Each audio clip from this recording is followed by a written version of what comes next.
Olá, está entrando no ar pela TV Escola mais um Salto para o Futuro.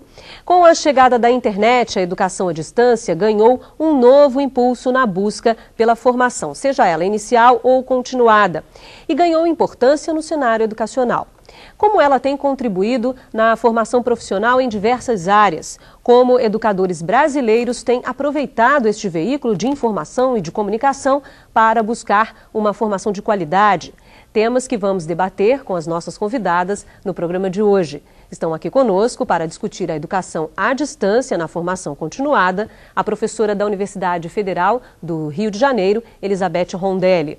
A pesquisadora do NIED, o Núcleo de Informática Aplicada à Educação da Unicamp, Maria Elizabeth Prado, que também é consultora desta série. E a diretora do Centro de Ciências Exatas e Tecnologia da PUC de São Paulo, Tânia Maria Mendonça Campos. Direto do estado de Santa Catarina participam o professor Fernando Espanhol e a gerente de Tecnologias Educacionais, Maria Zilene Cardoso. Participe você também deste debate, veja como. Mande já a sua mensagem. Você pode participar do Salto ao vivo pelo telefone 0800 21 6689.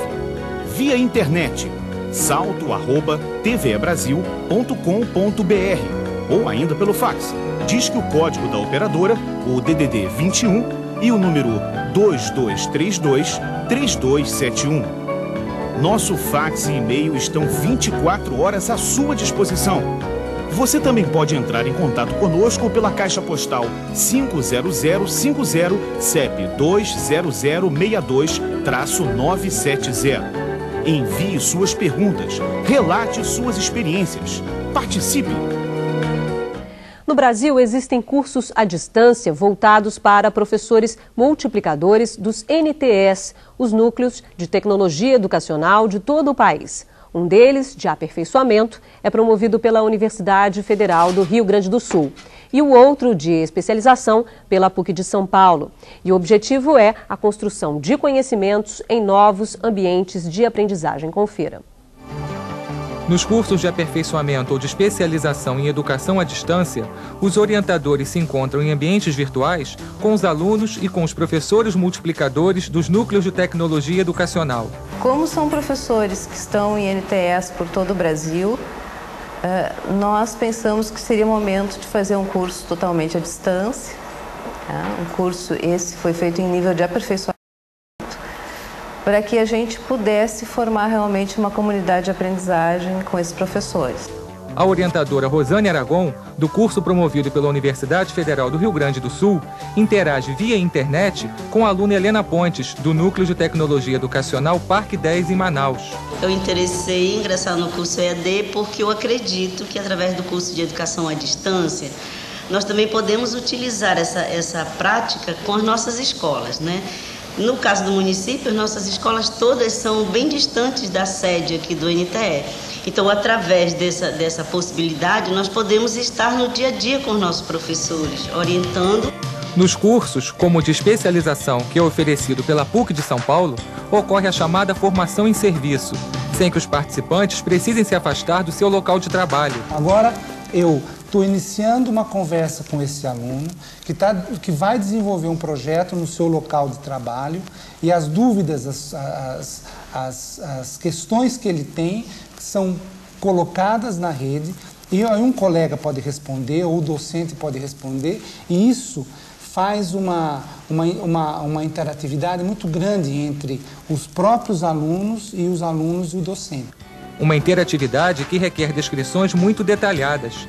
Esta interação acontece por meio da escrita, o que exige do aluno-professor uma explicação mais elaborada sobre o projeto que ele está desenvolvendo. Você tem que sistematizar muito o que você quer dizer, porque você não conta com elementos que normalmente você conta num curso presencial. Você tem os gestos, você tem a postura, você tem a entonação. E a própria rotina de um curso presencial costuma ser bem diferente do dia a dia de um curso à distância. No curso presencial você frequenta o curso, você vem até lá, tem um horário, tem um espaço. No curso à distância, ele meio que frequenta a sua vida. Eu não saía da minha casa, eu estava dentro da minha casa, eu fazia o curso à noite. Levantava às 3 horas da manhã, que é a hora que a internet estava baratinha, né? e fazia o curso até às 6 horas, aos finais de semana. A avaliação à distância pode ser feita durante todo o curso. Tudo que o aluno faz está registrado, o que torna possível avaliar sua participação e suas produções. E mesmo quando a avaliação é feita em situação presencial, o foco está na capacidade do aluno-professor de analisar a sua aprendizagem e a sua prática pedagógica. A nossa ideia de avaliação é avaliar processo, basicamente muito mais do que avaliar produto. A avaliação é feita com base nas atividades dos projetos que os alunos estão fazendo. A gente cria o que a gente chama de um portfólio, onde tudo que o aluno vai fazendo vai sendo colocado nesse portfólio, e esse portfólio que está sendo constantemente analisado. E para aqueles que consideram o contato à distância impessoal, a interação via rede pode ser reveladora. Uma vez um aluno me deu um depoimento, ele me disse: professora, esse curso foi terapêutico, porque em sala de aula eu nunca consegui me expressar. Eu sempre tive problemas em me expressar oralmente, em enfrentar as outras pessoas. E nesse curso eu consegui escrever tudo aquilo que eu pensava, consegui colocar meu sentimento.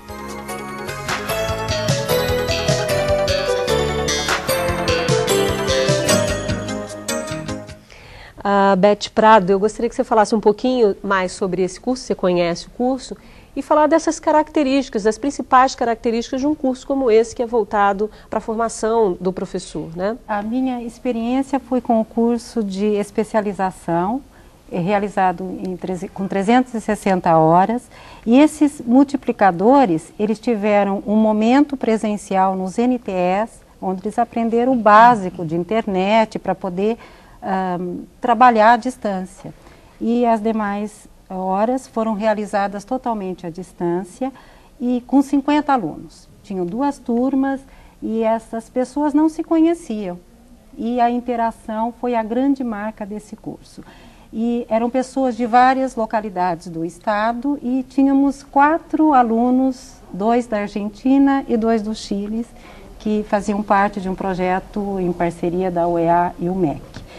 E foi incrível como houve uma criação de vínculo com essas pessoas e a interação, o compartilhamento, como a professora Rosiane colocou, embora o que ela faz um comentário sobre um outro curso, mas eu acredito como a gente trabalha dentro de uma abordagem pedagógica bastante parecida, que valoriza a interação entre as pessoas, o trabalho colaborativo.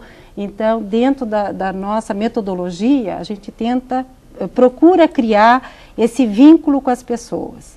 E cada vez está tornando cada vez mais claro como é importante essa interação entre os alunos e entre o professor no processo de aprendizagem.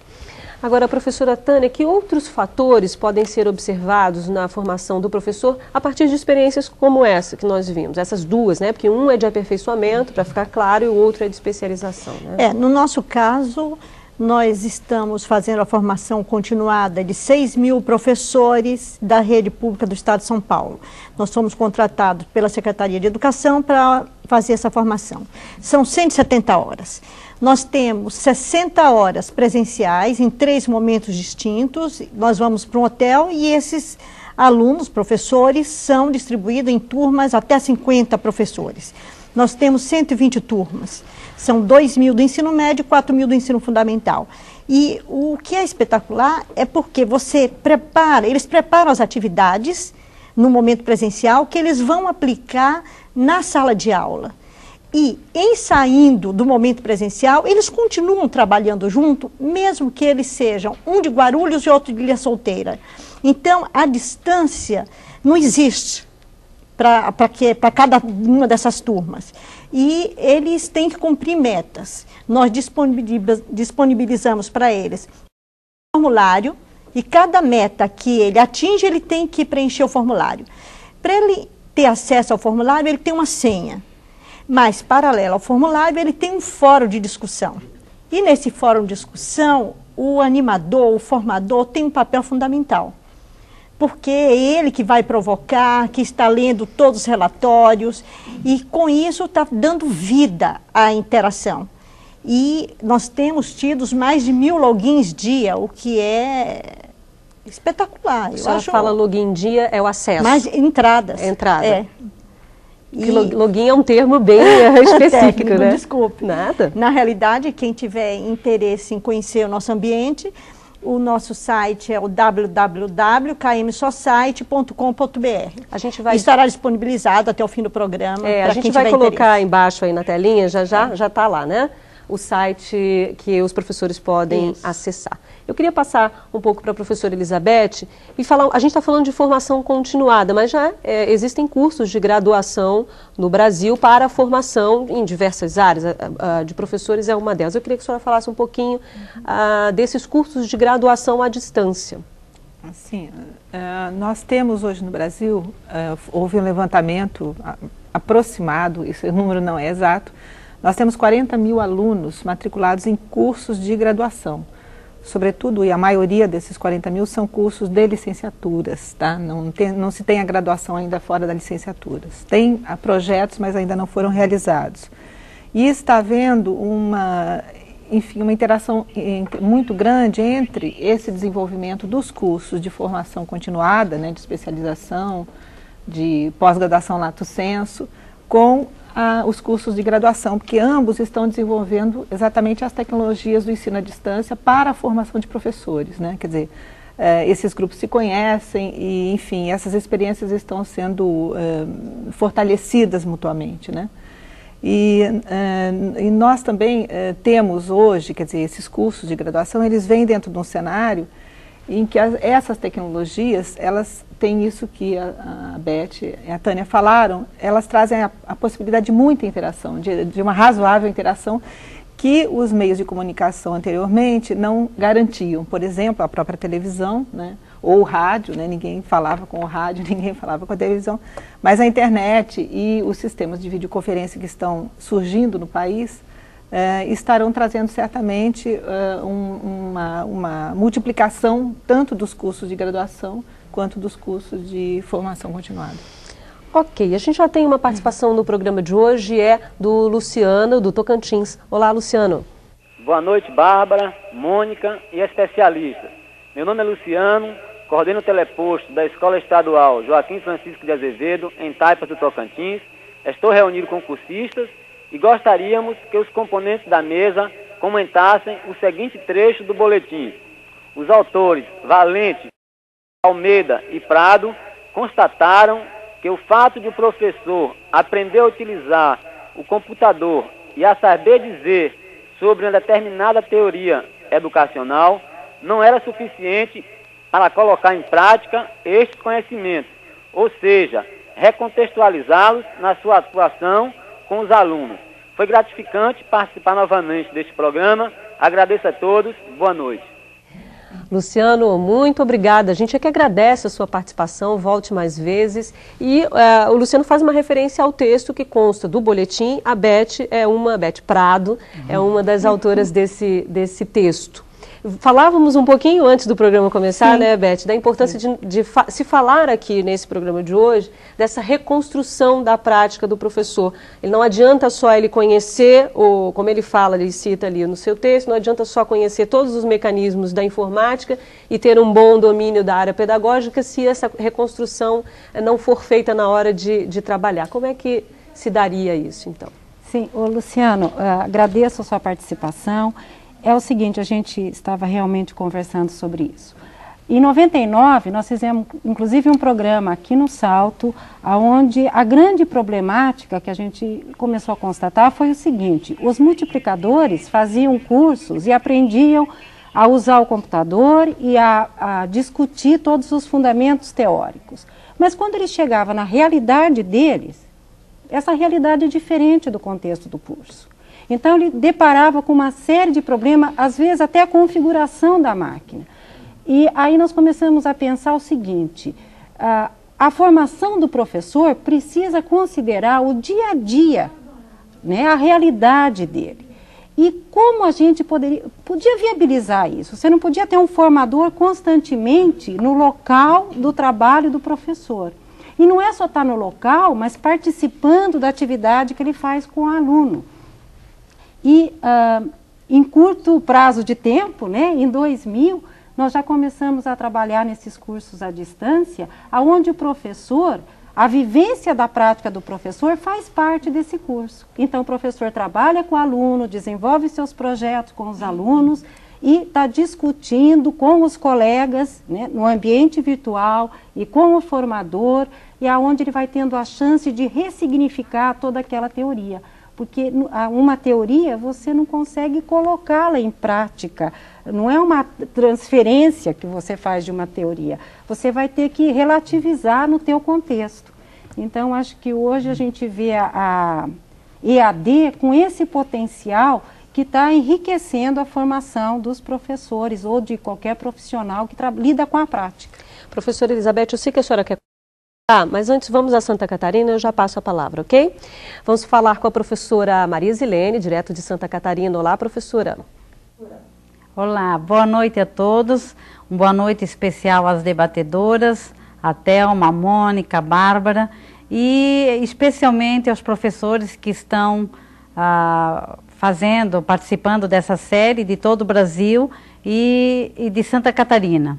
Eu gostaria de colocar que nós aqui em Santa Catarina já estamos na 4ª edição, assim por dizer, no curso de especialização para formar os multiplicadores dos NTS.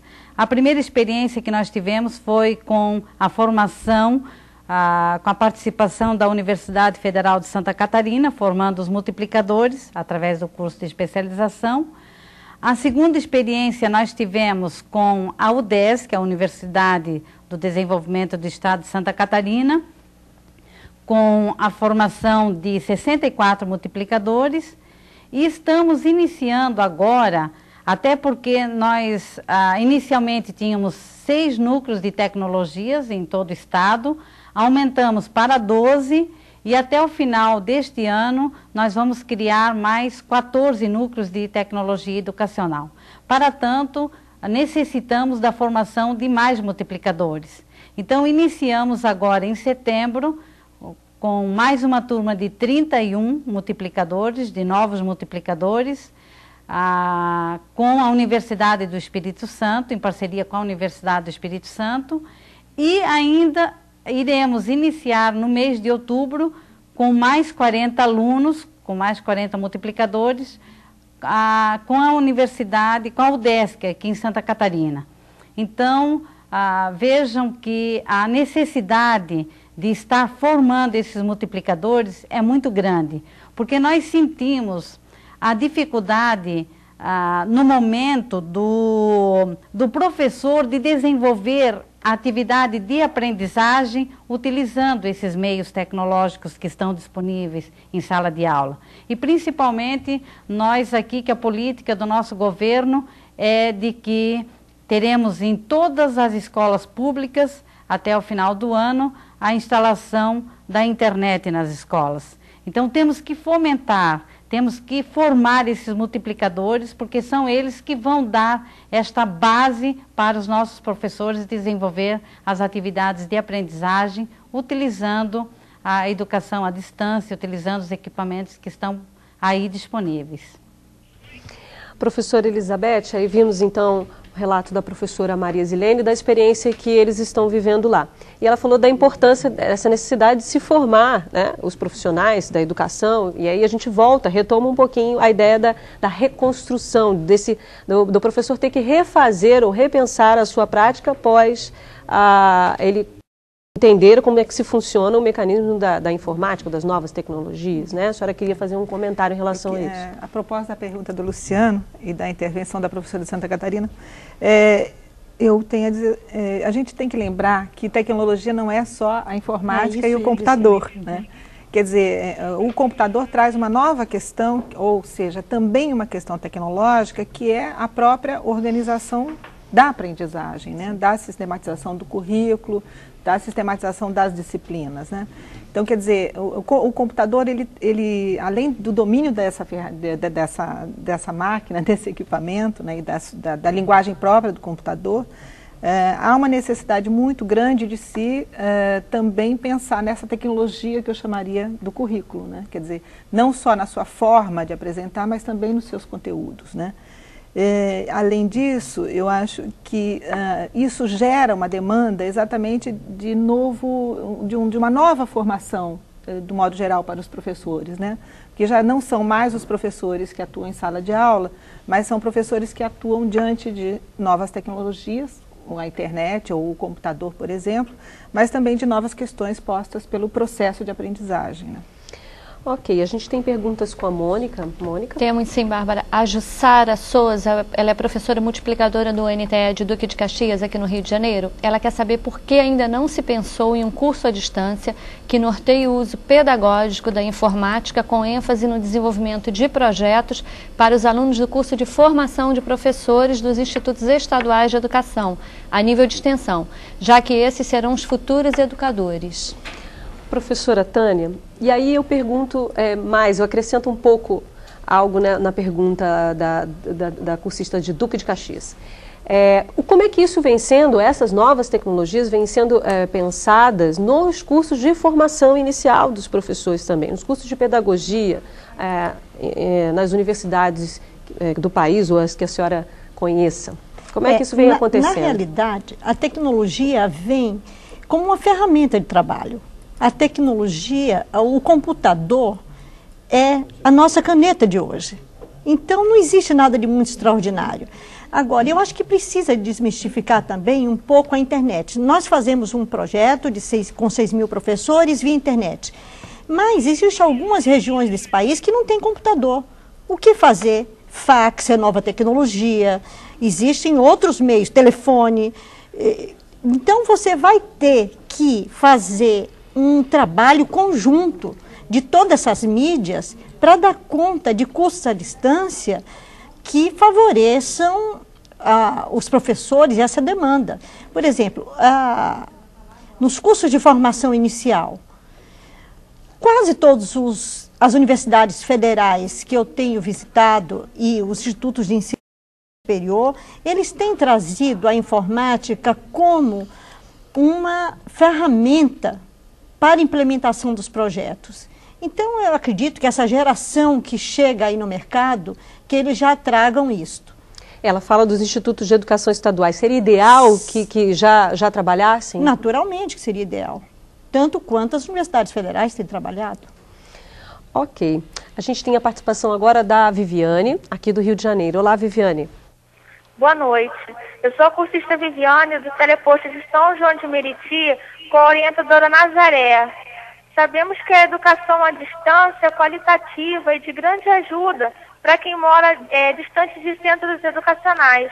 Mas a ausência de aulas presenciais poderá trazer alguma deficiência na formação escolar de um indivíduo, como, por exemplo, a falta de socialização na sala de aula? Obrigada e boa noite. Obrigada a você, Viviane, por mais uma participação aí de vocês de São João de Meriti. Muito obrigada. Beth, lá no vídeo, uma professora aponta isso, né, que esse contato, porque muitas pessoas têm esse receio, né, se existe ou não, é a falta de ter um contato próximo, um contato presencial, se isso não dificultaria ou traria aí talvez uma desmotivação para quem faz um curso. A Viviane traz essa questão. A professora lá no vídeo diz que não é bem assim, né? Por favor. Viviane, por incrível que pareça, eu pensava da mesma forma antes de ter essa experiência. Eu achava que muitas vezes até estranhava, porque a professora Leia Fagundes dizia, não, pode ter interação sem ter o contato. E eu ficava pensando, mas será? Eu tinha dúvida. Quando eu vivenciei essa experiência de 360 horas e vi como você pode criar vínculos, sim. Só que não é qualquer curso à distância. Você tem que ter uma abordagem, você tem que criar um ambiente confiança entre as pessoas. Então, não dá para generalizar que todo curso você cria essa interação. Mas eu vivenciei e, inclusive, teve uma das pessoas... foram criados tantos vínculos que uma pessoa da Argentina... Ela participou, inclusive, do programa do ano passado e se relacionou com as pessoas do Brasil. E as pessoas tiveram oportunidade de se conhecer fora do curso, porque realmente estavam muito mais próximas do que uma relação presencial. Obrigada. Bom, no próximo bloco vamos saber como tem sido a experiência de 6.000 professores participantes de um curso de formação continuada à distância. Salto para o Futuro volta já.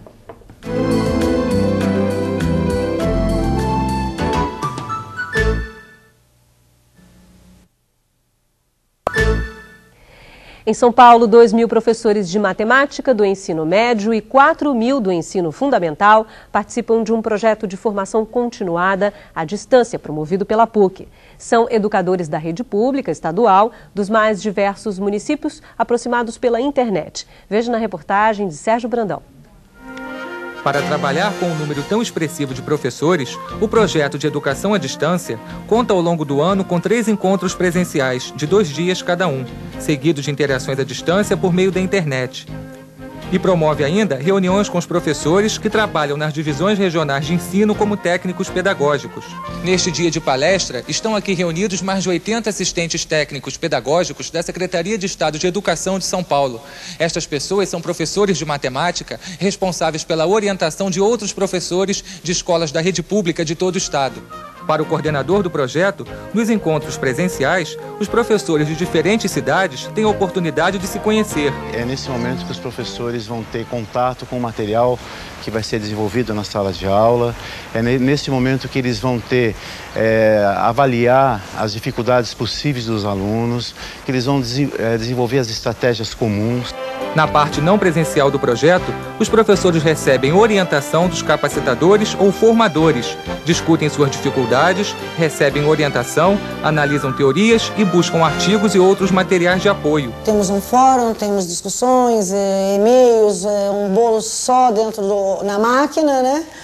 E eles vão trazendo as questões para a gente. O professor entra no fórum de discussão, cada turma tem o seu fórum, e ele coloca as suas dúvidas, e em cima dessas dúvidas nós vamos buscando aumentar e ampliar a discussão e dando uma fundamentação teórica, sugerindo textos. A orientação à distância é fundamental para apoiar o professor no momento em que ele está trabalhando com seus alunos. Em cima disso do que foi visto, do que foi discutido, é que a gente vai adotar as práticas e as maneiras de trabalhar com o aluno. Mas em cima do que é discutido aqui, do que poderia ser melhor, do que a gente acha, onde é o problema, onde pode melhorar. E eu vou, com o meu conhecimento, lógico, dar uma repassada no material, né? Testar o meu conhecimento em cima do que eles estão propondo, né? E as minhas dúvidas, realmente, eu vou fazer aqui a interação com o pessoal que monitora, né, a gente. A monitora Ana Paula ajuda nos trabalhos tanto dos formadores quanto dos professores alunos, acompanhando as turmas e ajudando os formadores nas interações. Antigamente a gente acabava fazendo uma capacitação, o professor saía dessa capacitação com um monte de dúvidas e não tinha como, né? Ele saía e não tinha como se comunicar, não tinha como tirar as dúvidas, não tinha como trocar experiência com a turma, com o próprio capacitador, e agora solucionou. As interações à distância aparecem como uma solução que no começo trouxe algumas dificuldades até para os próprios formadores. Mas aos poucos, eles foram percebendo a importância de trocar informações e experiências à distância. No começo gerava um pouco de tensão para quem nunca tinha trabalhado. Eles tinham uma impressão assim, mas a hora que eu não estiver olhando para ele, eu vou perder esse professor, eu não vou conseguir interagir. Isso mudou completamente, eles estão vendo que quanto mais eles entram nos fóruns, na sala, onde eles teriam que bater papo com esse professor, quanto mais eles entram, mais eles estão ganhando esse professor. A fundamentação teórica deste projeto está disponível tanto na internet como em material impresso, para que os professores possam levá-lo para qualquer lugar. Tem havido um esforço muito grande no sentido de fazer, refazer, discutir muito essa questão da concepção do material escrito, do trabalho da sala de aula.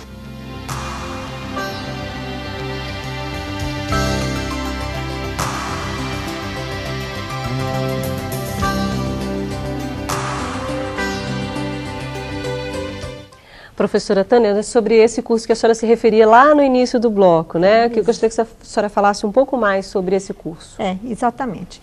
Na realidade, é um curso que é importante observar que os professores envolvidos não tinham domínio de internet no início do curso. E que este não foi um obstáculo para o andamento do projeto e para o sucesso do projeto. Por quê? Porque eles foram aprendendo fazendo.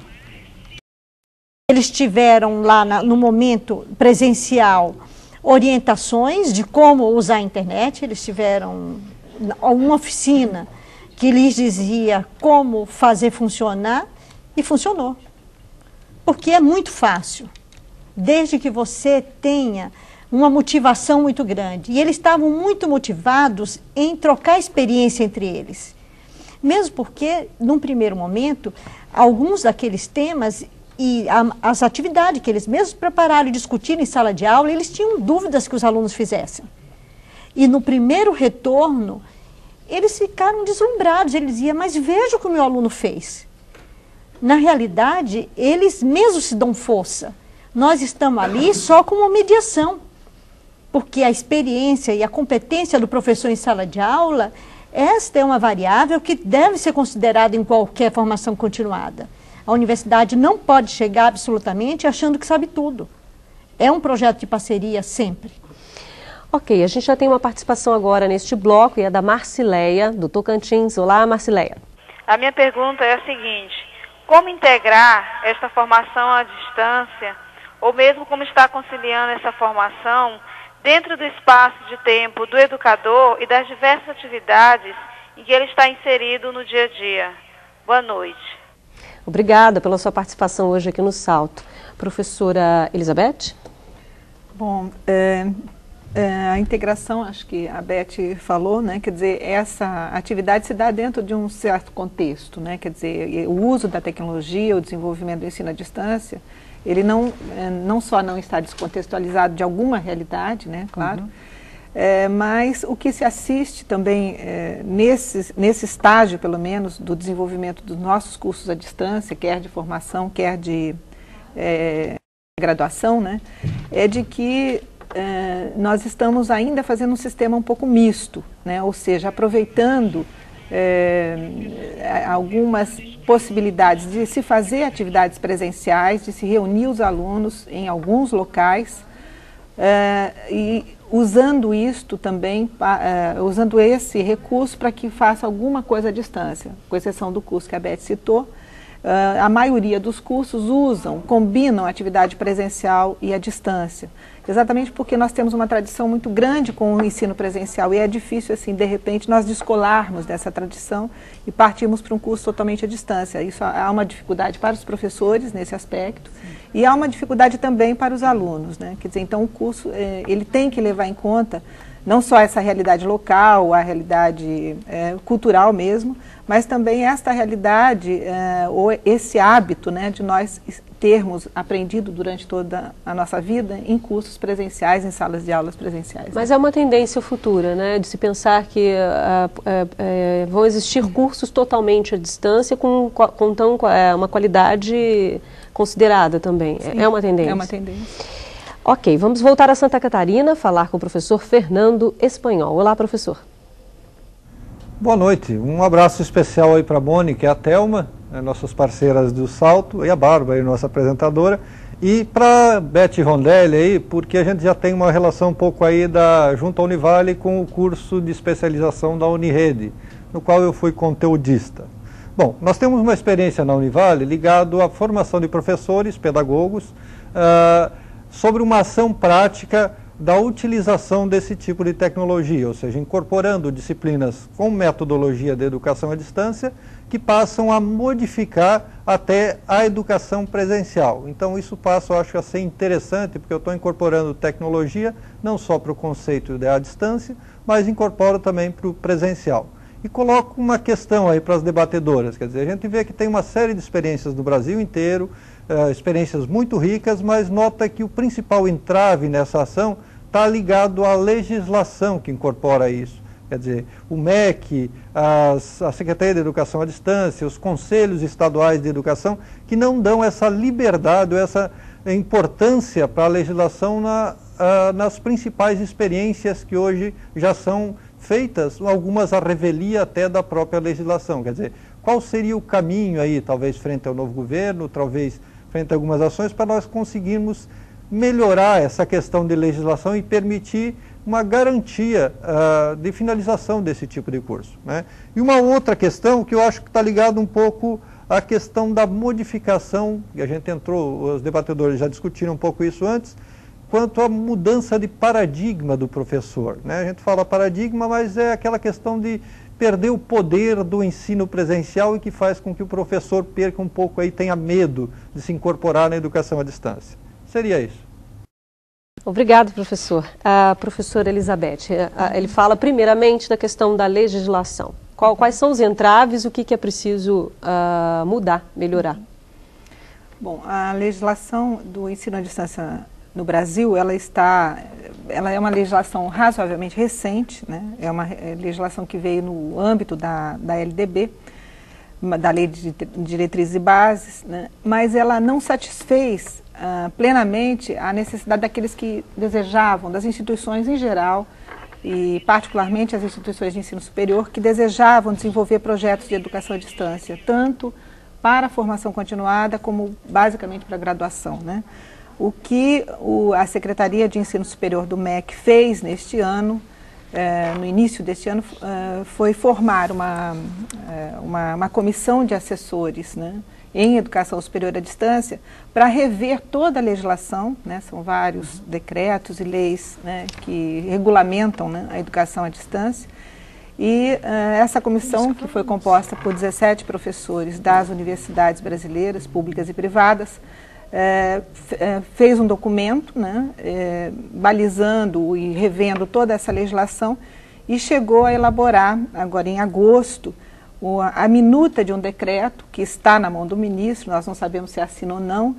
A CESU espera que, a Secretaria de Ensino Superior espera que ele seja assinado agora em outubro, mas ele vai criar algumas facilidades para as instituições poderem fazer cursos, né, impedir, quer dizer, diminuir um pouco as barreiras legais, porém avaliar e tomar algum cuidado com a questão da qualidade, quer dizer, não é só uma questão legal de conter, mas de, enfim, acompanhar a qualidade desses cursos, exigir que eles tenham qualidade. Quando a senhora fala em instituições, a senhora está se referindo públicas e privadas? Públicas e privadas, sim. Ok, o Fernando fez uma segunda pergunta, eu já passo para a Beth, mas antes vamos chamar a Alzira, aqui do Rio de Janeiro, porque ela está aguardando. Olá, Alzira. Boa noite. Eu estou falando do Teleposto Polo de Maricá, sou orientadora de aprendizagem. O texto destaca como fator preponderante na formação continuada do professor a possibilidade constante do dar e receber informações através da rede de informações. Sabendo, entretanto, que as nossas escolas receberam computadores, mas ainda não utilizam o recurso da informação em rede local, a intranet, tendo o computador como mera máquina de escrever, perguntamos: como a escola pode buscar este acesso em rede? Onde procurar? Obrigada, boa noite. Obrigada, Alzira, pela sua participação hoje. Beth. Bom, acho que eu tenho duas coisas para falar. Uma é sobre o que o Fernando, o Fernando falou sobre a mudança de paradigma. Uhum. Eu acho que é uma coisa que a gente tinha discutido, é sobre o papel do professor, né? E mesmo o papel do aluno nesse contexto à distância. O professor, na verdade, ele tem que ser um articulador, um gerenciador de todo esse processo de aprendizagem. Ele não é aquele que está transmitindo informação, mas sim gerenciando toda essa interação entre os alunos e criando situações de aprendizagem para que esses alunos possam se envolver e desenvolver esses trabalhos colaborativos. Então, acho que no ambiente à distância, cada participante, seja professor ou seja aluno, cada um é ensinante e aprendente um dos outros. Isso que é muito bonito. É lógico que o professor tem toda a intencionalidade pedagógica e precisa de uma série de flexibilidade para estar incorporando as próprias demandas e tudo mais, mas se trabalha dentro de uma outra postura. Não é o professor que sabe que está lá para ensinar. Ele tem que ter essa abertura de estar aprendendo também, né, nessa relação com os alunos. Principalmente porque tem muitas experiências que acontecem e essas experiências Quer dizer, um ajuda a estar repensando sobre elas. E Isso só é pegando o bonde de... Só desculpa, Claro. Bárbara. Pegando o bonde do que essa menina... Da Alzira. Alzira colocou sobre esse dar e receber, acho que eu coloquei dar e receber feedback. É o retorno que você dá para o outro. Então, no curso à distância, o que tem que ter é muito compartilhamento, troca de experiência. Porque à medida que o aluno, professor que está fazendo o curso, ele explicita a experiência dele, escrevendo para o outro, ele já está fazendo um nível de reflexão muito interessante. Ele está reorganizando todo o pensamento dele. Ele está reconstituindo a própria prática dele. Então, à medida que ele está descrevendo e contando a experiência, ele está aprendendo. E o outro que está ouvindo, que está lendo, vai dar um retorno sobre aquilo. E nesse momento ele faz comparação sobre a própria experiência dele. Só é curioso, desculpe te interromper, porque são questões, são fatores que você está colocando que são, deveriam ou devem estar num momento que não é a distância também, na educação presencial, na educação como a gente já tem hoje, tradicional. Esse dar e receber, essa troca, esse compartilhar. Né? O problema é que, uma coisa que às vezes a gente coloca, no presencial, o que dificulta é você estar olhando para vários alunos quase que ao mesmo tempo. E à distância você entra na internet, está tudo registrado, e você olha um aluno, olha o outro, olha o outro. E no presencial, pela limitação de tempo, às vezes você não consegue fazer isso. Você tem um aluno, às vezes, presente na sala de aula, de corpo presente, mas ele está ausente, está de óculos escuros. E na relação à distância, não. O aluno tem que se explicitar a sua presença. Tá certo. Vamos para perguntas, né, Mônica? A Mônica já está repleta de perguntas. Bastante. E a pergunta é dos cursistas do SESC Chapecó, em Santa Catarina. Qual a melhor forma de adequar os microcomputadores e a internet na educação infantil? E mais, quais seriam as formas de trabalhar o lúdico em ambientes virtuais? A professora Tânia poderia responder?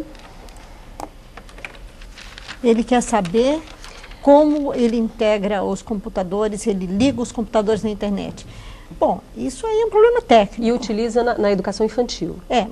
Mas essencialmente, essas tecnologias, elas são ferramentas, elas são meios. Você precisa ter um projeto pedagógico, onde a tecnologia vem de encontro ao desenvolvimento cognitivo, de conteúdos, de habilidades, de competências.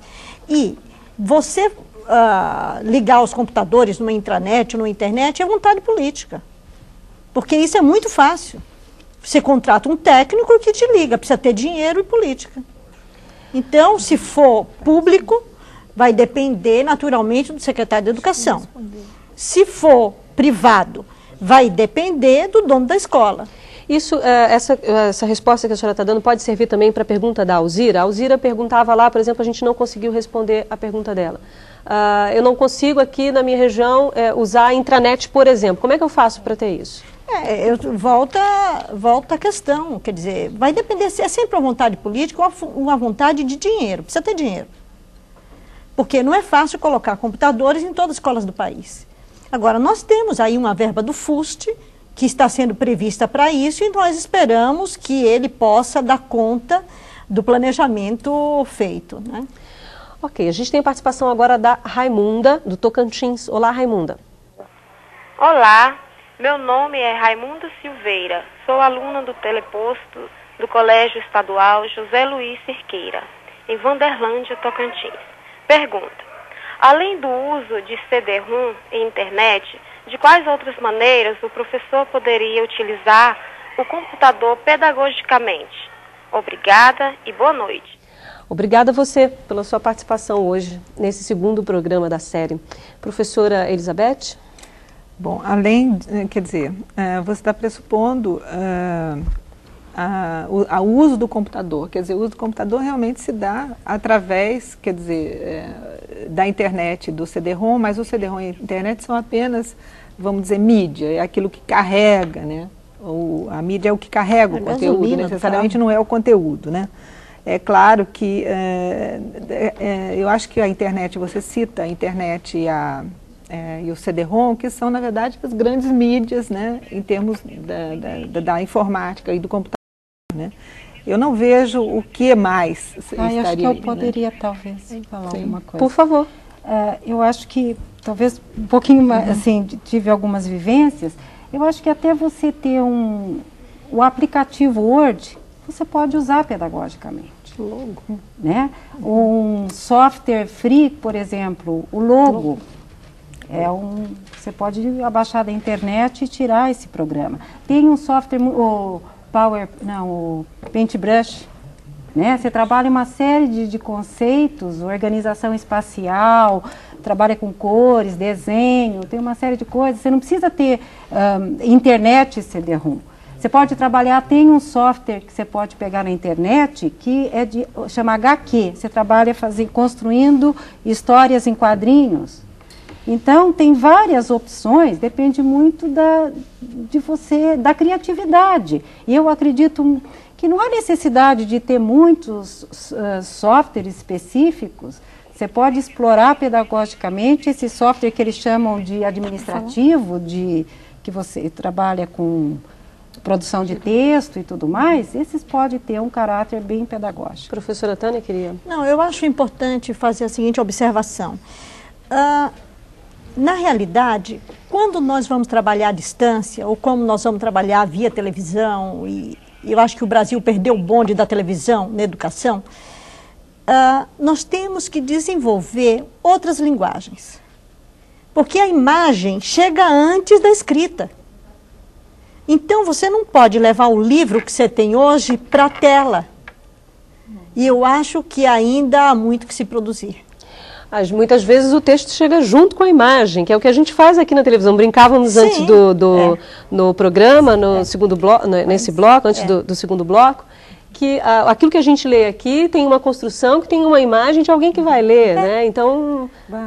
eu acho que nós também eu estou ouvindo muita participação do pessoal de Tocantins.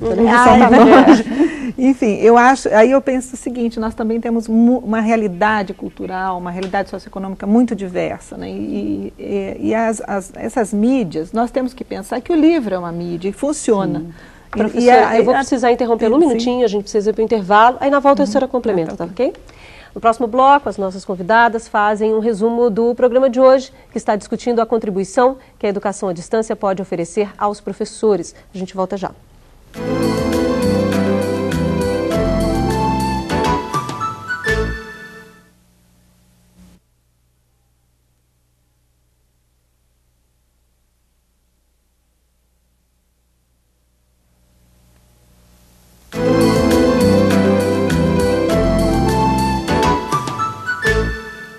A educação à distância na formação continuada dos profissionais da educação. É o que estamos discutindo no programa. Neste último bloco, as nossas convidadas fazem um balanço do debate de hoje. Eu quero começar pela professora Elizabeth, porque eu a interrompi no bloco anterior, a senhora estava concluindo um pensamento. Por favor. Sim. Eu estava dizendo que, dada a nossa diversidade socioeconômica e as nossas carências, né, sobretudo, os cursos à distância, eles tendem também a se configurar a partir das mídias disponíveis, né? E eu acho que a riqueza, inclusive, dos cursos vem daqueles que conseguem utilizar diferentes mídias. O livro, o material de vídeo, a televisão, quando é o caso, e a internet também, quer dizer, uma maneira conjugada de trabalhar com as mídias, né? Eu acho que isso faz com que o aluno não tenha que necessariamente ter o acesso ao computador e o acesso à internet, o acesso a CD-ROM, para poder fazer um curso à distância. Então, eu acho que nós, por enquanto, e eu acho que o Brasil ainda vai caminhar muito nessa direção de conjugar mídias nos seus cursos à distância, né? A internet sendo, vamos dizer, a mais desenvolvida, mas nós ainda estamos muito longe de ter uma internet absolutamente democratizada, com acesso de todas as pessoas, né? Por outro lado, eu acho que nós estamos assistindo o início de uma experiência. Nós aqui, na educação à distância, o Brasil perdeu já uma certa carona em relação aos outros países que desenvolveram muito. Nós temos uma televisão muito desenvolvida, né? Uma televisão que já tem 52 anos exatamente. Mas a nossa televisão sempre se desenvolveu muito para o entretenimento e muito pouco para a educação. As experiências que nós temos com televisão, além da TV educativa, da TV Cultura e dos programas TV Escola e programas como esse, e outras, quer dizer, há algumas iniciativas, mas elas são muito pequenas, muito ralas, né, em relação ao que se desenvolveu no entretenimento. Obrigada. Professora Elizabeth Prado. Eu acho que concordo muito com o que a professora Elizabeth falou, e a minha contribuição aqui nesse final é pensar o seguinte, que a EAD, a educação à distância, com a telemática, ela ganhou uma nova dimensão, que está propiciando você trabalhar muito mais a articulação de coisas que eram vistas de forma separada.